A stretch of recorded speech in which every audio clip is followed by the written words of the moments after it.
Well, ladies and gentlemen, we have come to the last episode of our Discover Feng Shui with Joey Yap TV program. And in today's program, I'm going to recap what we have discussed in the last 12 episodes.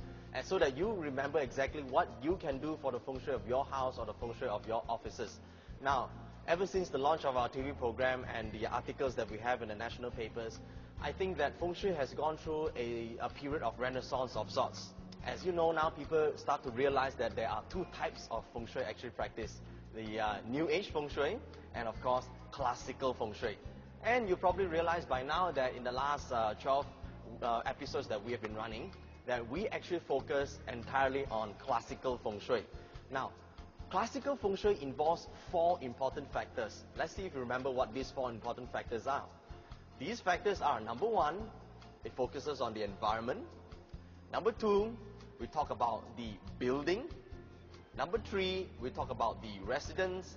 And number 4, we talk about the elements of time. These 4 important factors govern the quality of the Feng Shui of your house or the Feng Shui of your office. Now remember, environment is the most important factor amongst these 4. Why?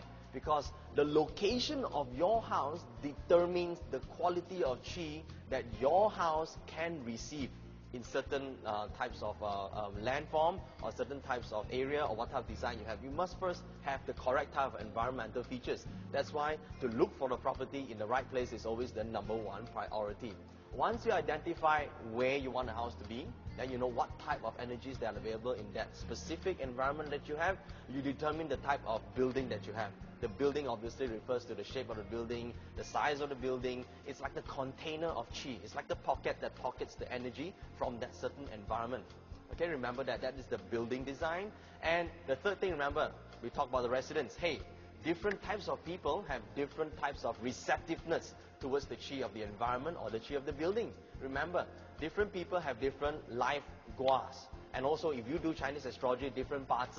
So different charts, you have different compatibility with your environment or your surroundings. So that is the resident factor. Now the last factor obviously is the factor of time. Remember, a good Feng Shui location cannot be good forever. Likewise, a bad Feng Shui location cannot be bad forever. There is a cyclical nature, and there's the time influence. Remember that. So these 4 factors determine the quality of your Feng Shui. That's what we talk about in Classical Feng Shui.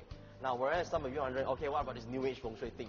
Okay, New Age Feng Shui probably focus mostly on how the decorations are in your house, and also they focus largely on how cultural affects the person in those houses. It's culture related. For example, what must you have in certain corners, what sort of design, whether it's Chinese or Oriental. That is New Age, it is new.